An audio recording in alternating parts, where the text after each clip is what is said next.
Ah, expediente. Este expediente realista dice, para finalizar el año dice, he sido un solitario toda mi vida. Siempre he luchado por ser familiarmente social como la mayoría de la gente, pero las vacaciones eran la época del año en la que siempre me aseguraba de visitar a la familia. Ya no puedo hacer eso porque no obtuve la medicina. Eso es correcto. No se me permite ver a algunos miembros de mi familia sin usar máscara. Y apoyado en una terminología correcta si es que se me permite verlos. No sé razonar con ellos. No aceptarán la ciencia real. La ciencia real muestra que aquellos que no recibieron la medicina están muriendo a un ritmo mayor que aquellos que la recibieron. Quiero decir, vamos a la mierda. A decir verdad, la ciencia real respalda el hecho de que respirar y tener estándares éticos, sobre todo en las reuniones de mis familiares, es beneficioso. Porque en nuestra familia hay un código de lealtad que dice, donde puedas comprar una percepción autosuficiente para que el yo mítico tenga acceso en vender y articular que soy lo que sí soy. Así que los términos son esos. Y el que lo haga bien y el que tenga presupuesto también, porque no me enfermo con facilidad. Y es sencillo y fácil y por fortuna porque tu terminología no es la mía. Tu éxito no es el mío. Tu tumba no es la mía. Estándares éticos y de prudencia siempre en reuniones de familia y se obtiene la medicina. Así que deberían ser recibidos con emoción en una casa de personas que tienen miedo a las percepciones calculadoras. Ofrezco inmunidad pasiva para aquellos que luchan por activar su inmunidad activa. Aumenta tus conocimientos biológicos.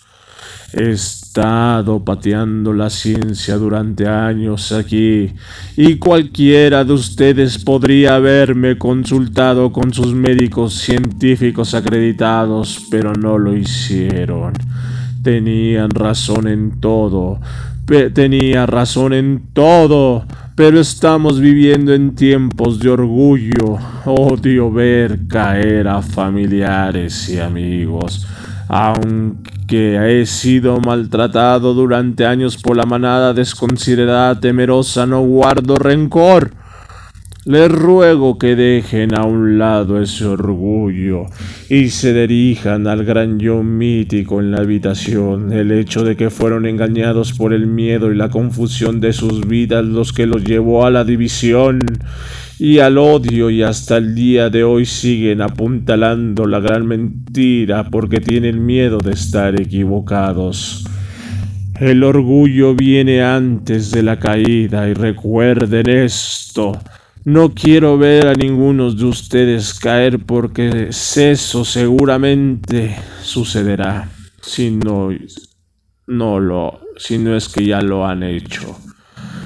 Puedo perdonarte a ti mismo también, pero tienes que volver a la realidad para que podamos estar unidos en la verdad. Porque la próxima gran mentira está a la vuelta de la esquina y funcionará. A no ser que en tu tierra te ven como pendejo, como te verán en tierra ajena. Entendemos que nos hemos engañado, cómo percibimos el género individual de cada persona.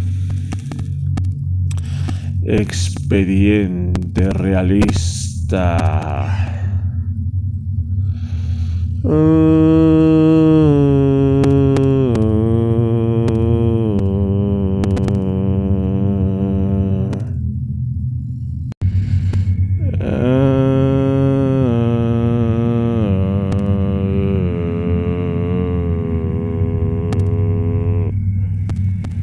Bueno, expediente realista.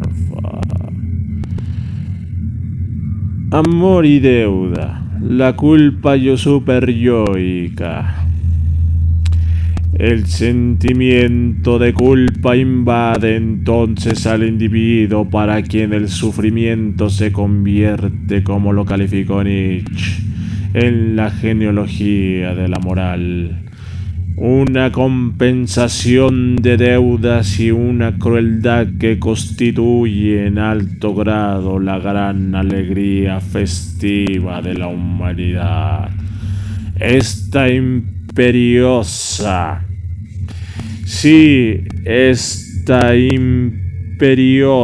necesidad de crueldad se presenta como algo muy ingenuo, muy inocente. No lo olviden. No es simplemente que se presente como si fuera un señuelo, sino que esa imperiosa necesidad de crueldad es la condición de la inocencia misma en su modo de consecución y circuito. El desenfrenado sentimiento de culpa reúne la pasión sufriente del castigo con la inocencia. Sufro, luego soy inocente, soy perdonado, digno de amor y perdón. Más dolor, más castigo, clama la culpa superyoica. Inocencia y castigo, ese es su lema. Una vez que la idealización domina el modo de identificación, el hecho de que la pérdida de amor y satisfacción no queda a cuenta del acontecer del sujeto del trauma, de esa soledad, sino a cuenta de la culpa superyoica, lo que conlleva que la pérdida sea un fracaso del ideal del uno. De la demanda del amor y de la deuda van todas confundidas con la separación y desplazamiento libidinal hacia nuevos objetos, o el respeto hacia la pérdida. No pueden abrirse paso para un sujeto enmarañado, sino anulado en los traumas de dependencias, odios, deudas y castigo. La confusión entre demanda de amor y deuda hace que todo lo que sea pérdida, insatisfacción, se atribuye a la propia indignidad ante el otro.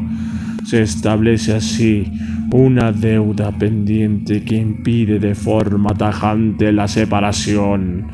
He conocido mujeres para quienes la angustiosa insatisfacción del vínculo con la madre ahondaba una dependencia que los hacía náufragas inconsolables ante cualquier posibilidad de amor. Algunas quisieron adentrarse por el camino de la promesa paterna, orientándose por el ideal cuyo cumplimiento pudiera devolverles el amor pendiente de la complementación. Pero una vez que el ideal se convirtió en una tarea de reivindicación o de demostrar al otro quien se solicita el amor, cuán equivocado estaba y cuán injusto era por amarla. Eso ya no es un camino, eso es un camino interminable. Y el tiempo pasa y el desamor vendrá luego. No ya como una pérdida, sino como una condena de desesperación. Solo el odio y el resentimiento quedarán entonces como pasión ciega, arrasadora y impecable, que no soporta la menor brizna de vida, así que encontrará en su aniquilamiento una oscura y secreta satisfacción vengativa, no por hemífera, menos insistente, Cada vez que el ideal impide la separación y la pérdida, la venganza es el único motor que queda. Todo lo que acontece, todo hecho está llamado a la difamación, de igual manera que el deseo está llamado a la denigración.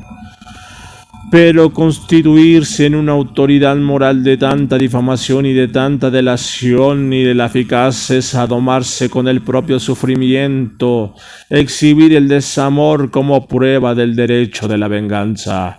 Para ello el sufrimiento y el castigo quedan como pruebas de la inocencia.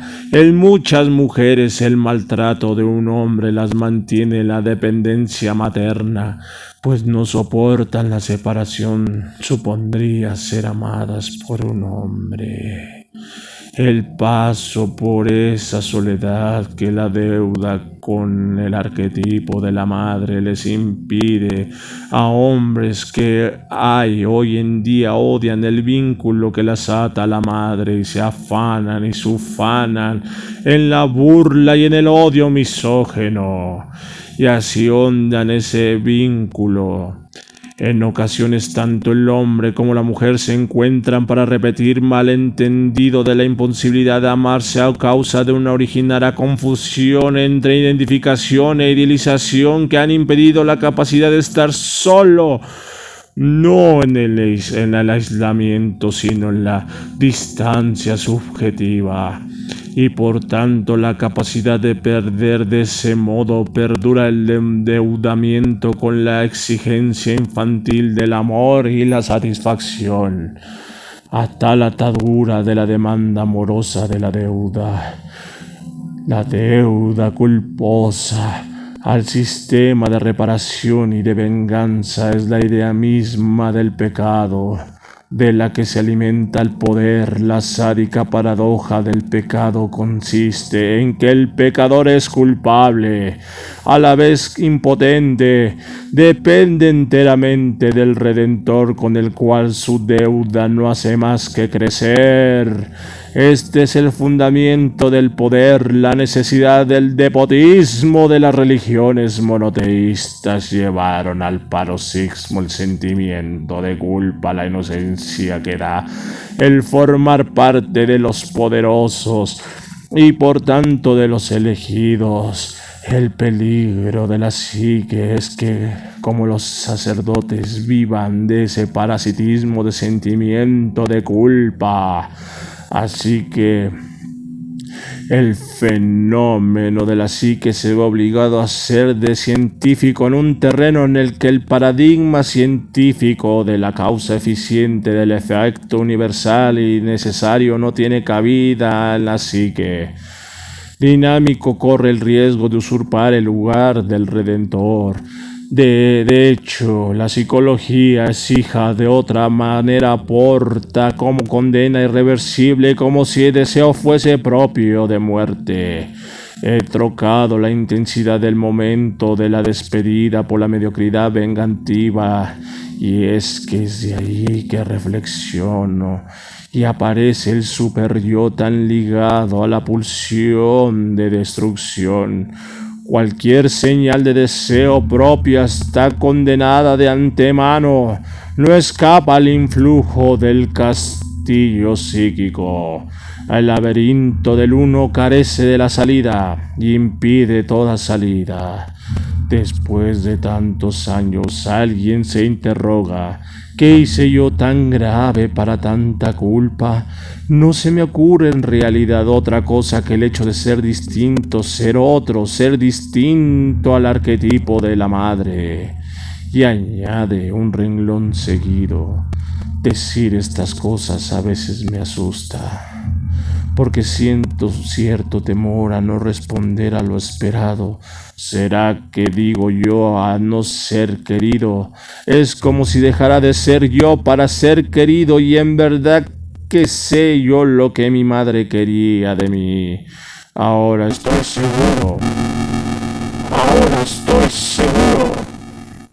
que no era así. Era mi caso y mi cosa. Porque estoy tan listo por mí. hace que alguien exprese así de entrada. Han transcurrido tiempos que ya tiempo para no poder llegar a formular estas sencillas palabras. ¿Cuál es el crimen para tanta culpa? Empieza preguntándote. Empieza preguntándote. Sí, que había, era y esa culpa por existir como sujeto separado, por no ser uno en el camino del otro, con la madre, con lo colectivo, por tener sus propias apetencias, pero esa posibilidad no ni contaba, como que si yo no estuviera escrito, nada por hacer, solo permanecer en esa dependencia tan arcaica que no cuenta con la separación. Ese pánico a la separación y a la pérdida fragua una culpa más adecuada a las dependencias simbióticas que se basa en la confusión entre identificación e idealización. Ser hijo es ser modelo de mi madre, cumplir las expectativas de mi madre. La culpa será por ser distinto, no por no serlo, y la única. Sí, la única diferencia no es lo real del cuerpo y el deseo, sino lo que proviene de cumplir el ideal de la plena pertenencia, aquella que no admite ambivalencia. Todo indicio de ambivalencia, los más pequeños placeres sensitivos serán traducidos a una culpa, como deuda y traición al ideal del uno, del yo. La tendencia superyoica, la culpa ha cambiado de sentido, no viene de la soledad, de la separación, de la pérdida o de la satisfacción funcional, sino de la dependencia que busca reparar esa añorada o alucinada satisfacción del otro al atributo del amo del mundo, fuente y única de vida y de amor. Así que solo hay tres perspectivas para que el el superyoico no sea tan cruel contigo. Número uno. O generas una deuda culposa para liberar y proyectar la crueldad del superyo. Número dos. O dedicas al superyo y con la recepción y compraventa de percepciones. Y número tres, verla invitar o verla, hacerla invitar al superyoico a tu sala a ver Netflix. Sí, a ver Netflix. Expediente realista.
Categorías de pensamientos automáticos distorsionados.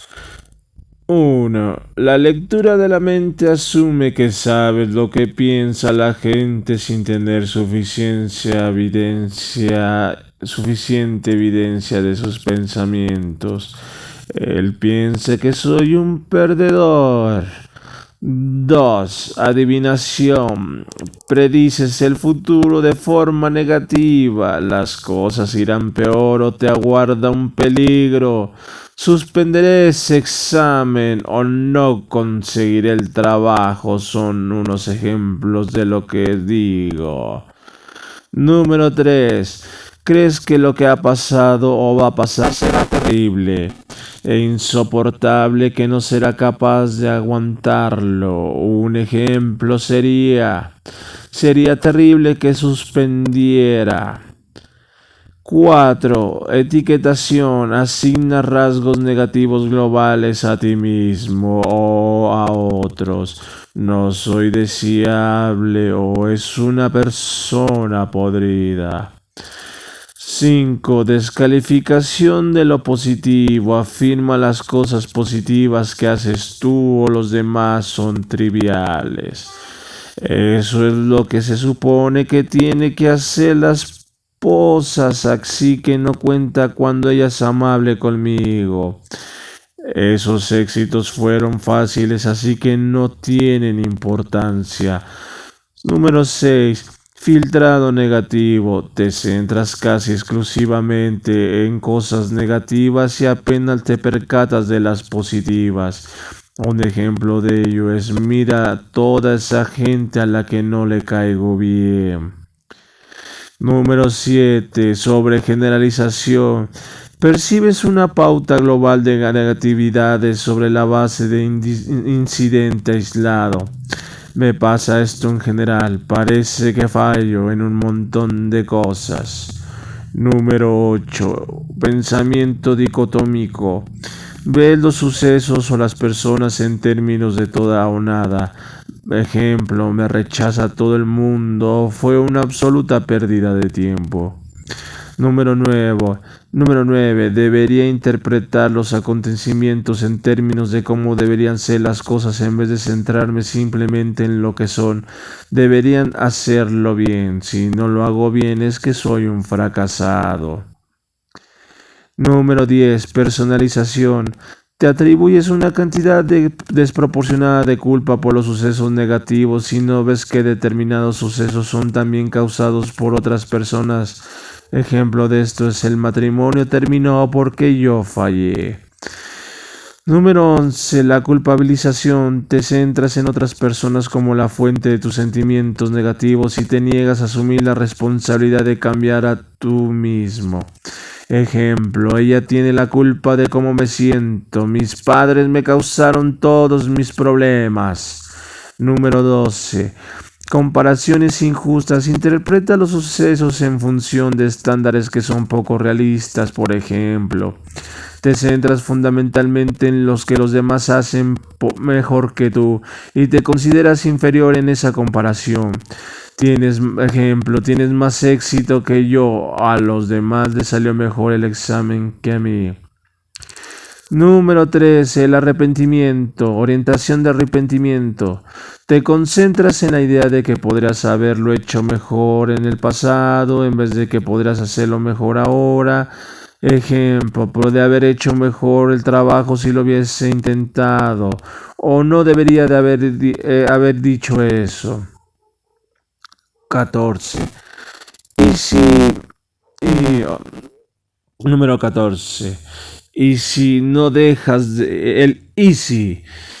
dejas de hacerte una pregunta seria, una pregunta sobre si pasa algo y no te satisface ninguna de las respuestas, ¿vale? Pero si me interesa ansiedad o si me quedo sin aliento.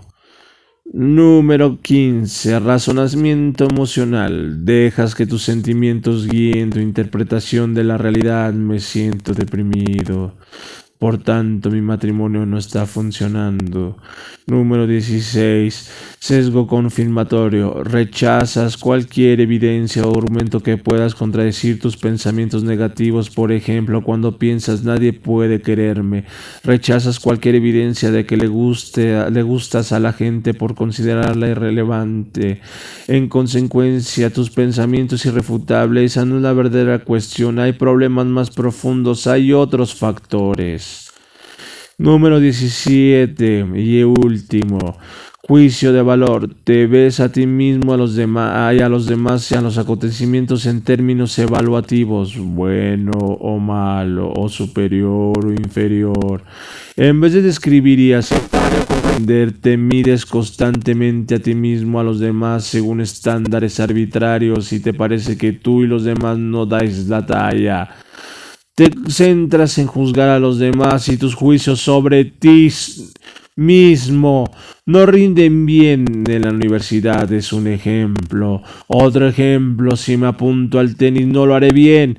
Otro ejemplo, mira bien que le va a mí no me va bien.